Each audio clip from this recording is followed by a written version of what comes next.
Bueno, continuamos con el programa. Rubén, ¿usted puede pasar los otros videos? Así le consultamos al arquitecto.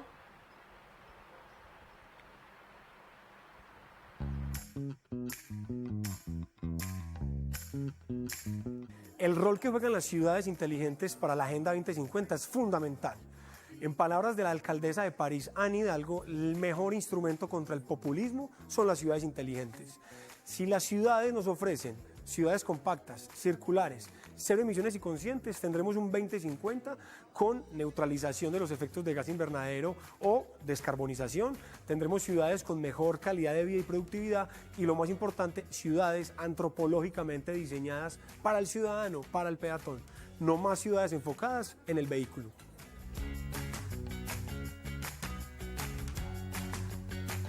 Está con nosotros Lorena Rivera. Buenas noches, Lorena, ¿de qué nos vas a hablar? Hola, ¿qué tal, Kim? Buenas noches. Pues acerca de la resiliencia urbana, básicamente acerca de las ciudades y la resiliencia. Todas las ciudades ya en este momento, ya sean chicas, ciudades medias o ciudades grandes como la Ciudad de México o Tokio, Río de Janeiro, en fin, necesitan de alguna manera estar preparados para los impactos que puedan darse, ya sea de origen natural o también provocados por el hombre. Y ahí es muy importante que ellos tomen en cuenta estos desafíos. ¿Por qué?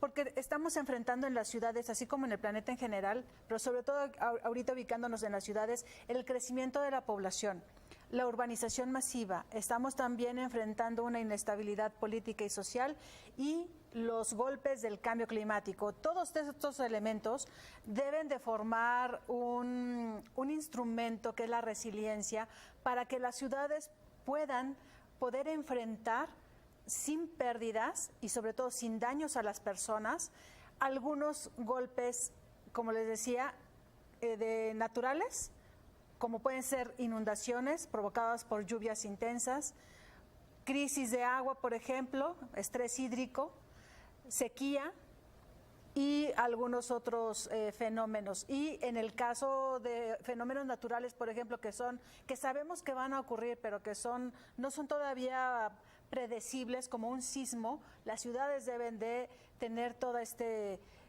instrumento para poder resistir y que estas pérdidas no sean grandísimas. Entonces, las Naciones Unidas nos dice que una ciudad resiliente es aquella que se conoce primero, evalúa, planifica, actúa para poder prepararse y responder a los peligros naturales o creados por el hombre con el fin de proteger y mejorar la vida de las personas, asegurar los beneficios del desarrollo, es decir, todas las infraestructuras, y también fomentar el entorno de inversión que no se caiga a partir de un golpe de este tipo e impulsar un cambio positivo. Entonces, imagínense nada más, ahorita en las ciudades de todo el mundo viven alrededor de 4,000 millones de personas. En el planeta somos más de 7,000 millones de personas. Entonces, quiere decir que la gente vive, el 50% de la población del mundo o poquito más vive en ciudades. Y se prevé que para 2050 el 70% de la población vivirá en ciudades. Por ello es muy importante que las ciudades tengan estos instrumentos, se fortalezcan y sepan cuáles son sus vulnerabilidades y cuáles son sus fortalezas. De ahí tenemos que, si la resiliencia de las ciudades es un beneficio común para todos los ciudadanos, una ciudad que es capaz de adaptarse a una situación de crisis, a una amenaza o al inevitable paso del tiempo, es una sociedad y una ciudad sostenible y con futuro. Aquellas ciudades que no inviertan van a perder mucho más. También Naciones Unidas nos dice que por cada dólar que se invierta en prevención de desastres, en caso de una contingencia natural, vamos a ponerlo así, se ahorraría entre 5 y 10 dólares en pérdidas económicas. $1 tienen que invertir para poder prevenir justamente los desastres. Entonces, si los gobiernos no hacen esto, no invierten en prevención y sacan todo el dinero cuando ya ocurrió una desgracia, es ahí cuando las economías pierden, se merman. Y sobre todo también tenemos golpes en las personas, en sus bienes y en el desarrollo y en el futuro para esa sociedad que se ha visto afectadas. Entonces, sí es bien importante tomarlo en cuenta.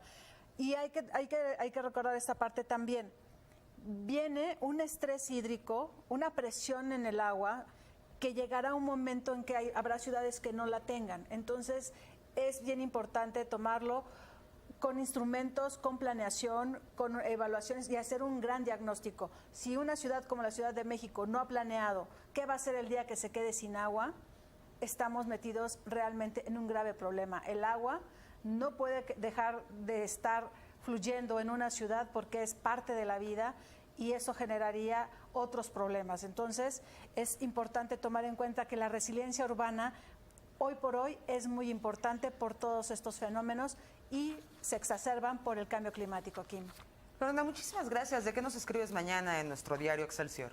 Sobre la COP25, Madrid, que sale al rescate, el gobierno español, y también hoy el gobierno del presidente Donald Trump ya está acelerando el proceso para sacar a Estados Unidos del Acuerdo de París. Ya sabíamos que iba a pasar. Gracias, Lorena. Nos vemos la semana que entra. Gracias.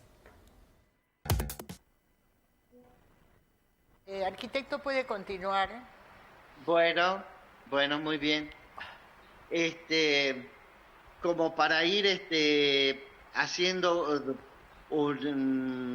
una síntesis de los videos que hemos estado viendo y refiriéndonos a nuestra ciudad aquí en Salta, Sí. nosotros vemos que, como todas las ciudades latinoamericanas, Salta está aumentando la población permanentemente. Sí.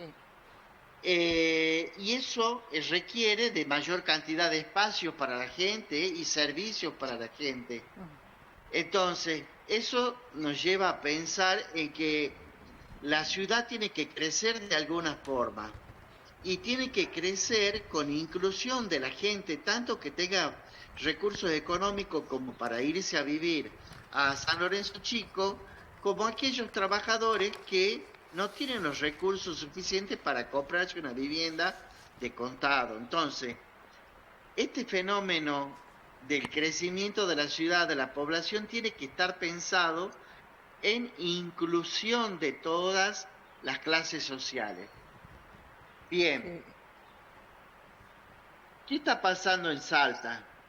Nosotros vemos que los inversionistas, los desarrolladores, los que trabajan en la ciudad están construyendo edificios en alturas, compactando todo lo que es el amanzanamiento de la ciudad, con un uso muy excesivo del suelo, que ha perdido el suelo absorbente, y eso ya de por sí genera problemáticas con el fenómeno del cambio climático.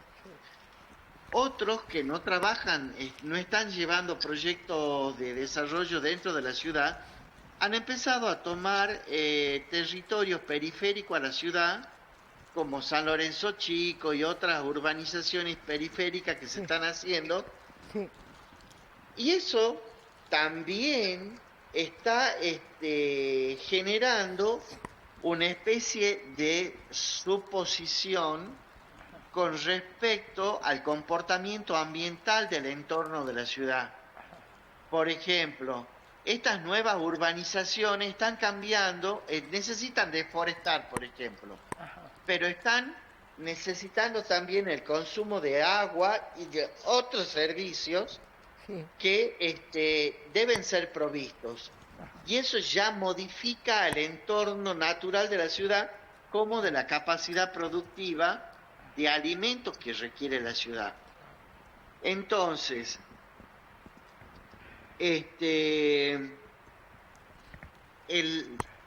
la planificación, la anticipación de los procesos de crecimiento de la ciudad y del crecimiento de la población es una tarea que es ineludible, ¿Por qué? Porque si no, la gente va a resolver su condición de vivienda como pueda y como se le dé la gana, muchas veces no respetando las consideraciones legales, aún más porque hay vacíos legales. Claro. Entonces, la ciudad se va deteriorando, la gente se va instalando en lugares que son de altísimo riesgo frente a inundaciones, sismos, y vientos, por ejemplo. Claro. Y le voy a comentar un caso, escribana. Sí. ¿Usted se acuerda de la planta esa de fundición de metales que está en el límite con Cerrillo? Sí, cómo no. Bueno, esa planta jamás podría haber sido instalada ahí, Exacto. porque si uno estudia las frecuencias de viento, los vientos vienen de la zona sur hacia el norte y están trayendo todos los contaminantes que surgen de los hornos de fundición Sí. para la ciudad. Y eso genera una acumulación tóxica en la población que en pocos años va a haber mucha gente con enfermedades gravemente tratables de afección respiratoria.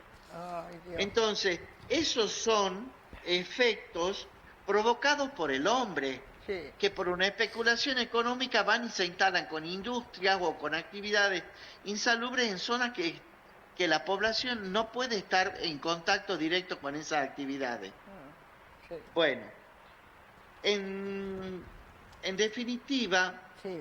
yo hablaba hace un rato de los 4 elementos de la naturaleza, que uno era el agua, Sí. el aire, el fuego, o sea, el sol, el asoleamiento, y la tierra, que son los únicos recursos que no son renovables. Ajá. Sí. Entonces, hay uno de los grandes fenómenos que se está dando son las extremas sequías Sí. y falta de agua para consumo humano y para bienes de producción alimentario. Que por ejemplo, una ciudad como Salta, que tiene épocas de lluvias muy fuertes y épocas muy largas de sequía, ya debería estar pensando en generar áreas de reservorios de agua superficiales, y no los tiene. Sí. Entonces, toda el agua de lluvia que es excesiva, directamente va y se pierde. No tenemos en la ciudad humedales o zonas de reservas de acuíferos. Claro.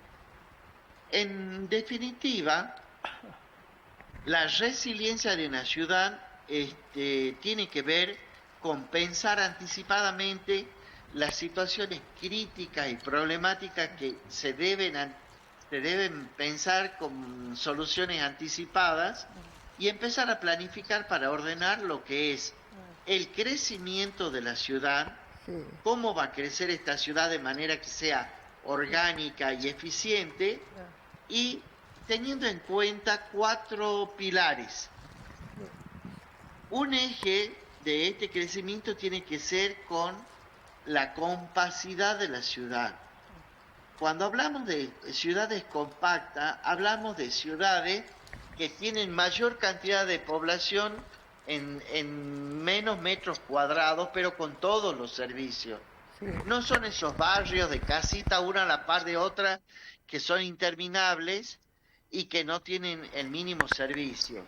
Sí. Y entonces tienen que ser ciudad compacta o una ciudad multipolar, o sea, muchos puntos concentrados de población.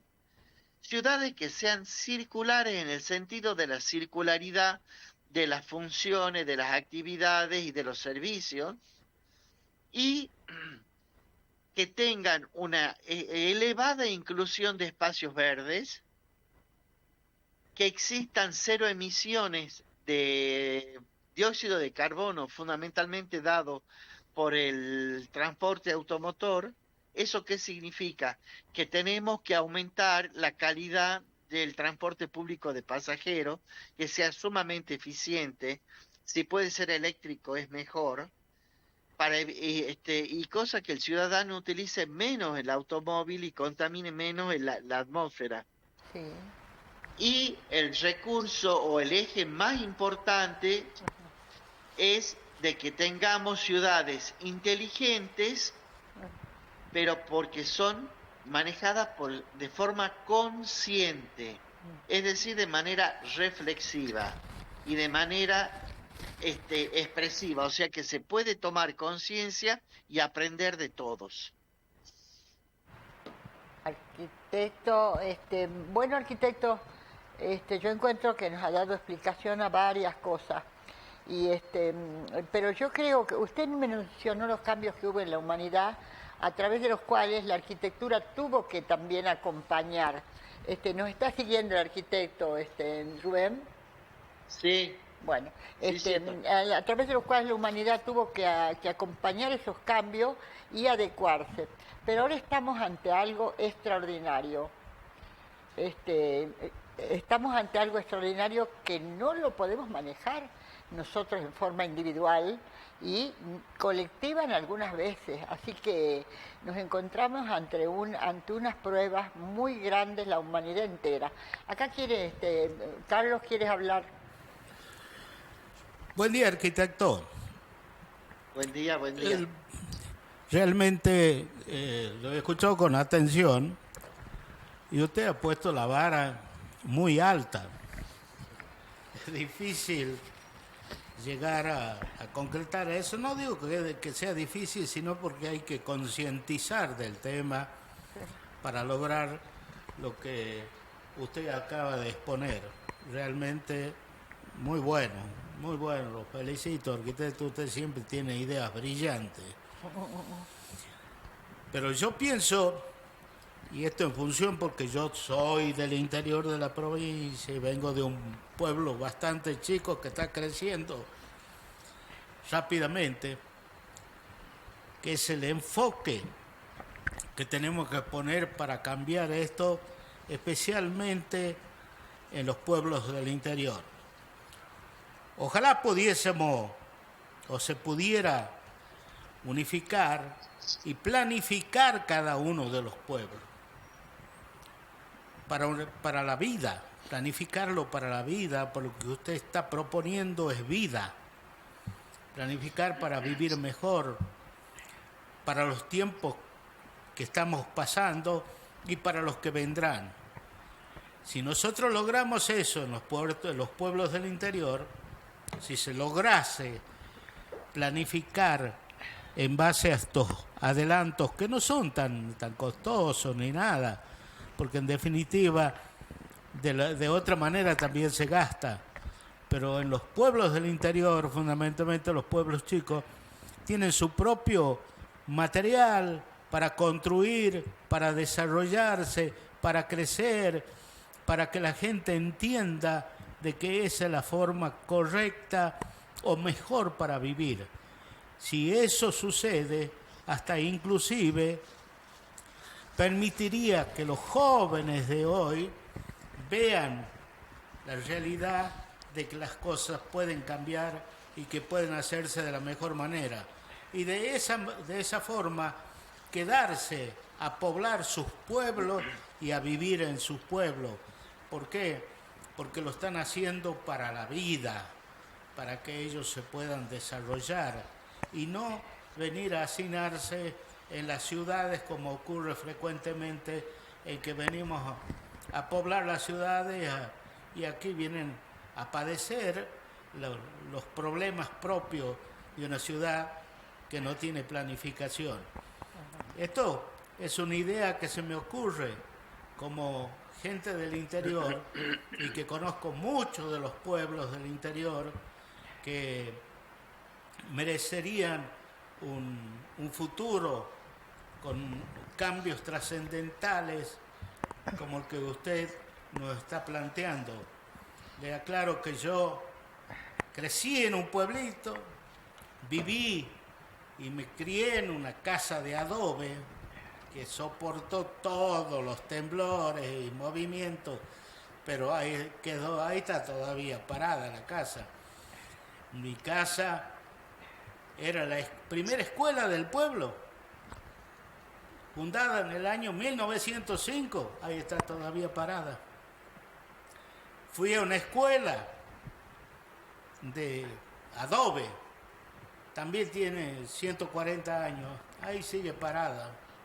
Ya no es la escuela ahí, han hecho otro edificio más moderno, pero ese viejo edificio de la escuela sigue ahí sosteniéndose en el tiempo.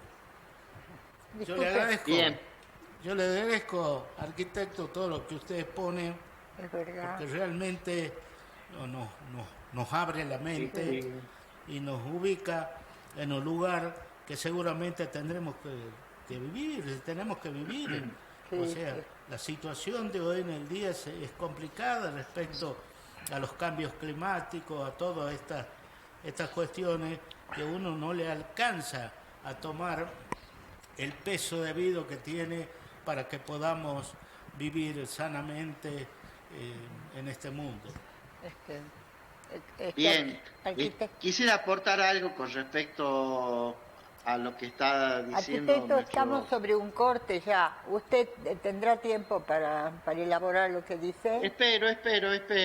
Es que ya estamos sobre el corte del Bueno, lugar que nos voy viene. a dar una conclusión. Bueno, Normalmente se da una dualidad que es campo-ciudad. El área rural, el campo y todo el territorio que rodea las ciudades forma parte fundamental de la planificación territorial y del desarrollo rural integrado. ¿Qué quiero decirles con esto? Que cuando se planifica a conciencia, se ve de que cada unidad de cada población rural permanezca en su lugar con elevadas condiciones de calidad de vida, que pueda trabajar, vivir y tener todos los servicios a su alcance para que tenga su vida y no tenga que emigrar a buscarse el sustento a una ciudad. Pero también la ciudad requiere de la provisión de alimentos y de la forma de procesar todos los residuos del ciclo de energía que se produce en una ciudad. Entonces, esta planificación, junto con los fenómenos climáticos que se dan, yo en determinado momento he hablado de la turbulencia que disculpe, tiene este arquitecto, proceso. estamos ante un corte. Bueno, ¿Qué le la parece? dejo entonces acá. Sí, Y bueno, son temas que requieren que uno los pueda ir Sí. acomodando por etapas como para ir dándole a conocer a la población. Sí, yo y a creo la que es muy audiencia. importante lo que nos dice, arquitecto, para no estar con apuros, así que por supuesto va a tener nuevas intervenciones. Bueno, lo despedimos y le agradecemos muchísimo por lo que usted nos ayuda en todo lo que puede. Gracias y hasta luego. A usted, gracias, arquitecto. Vamos a un corte, Rubencito.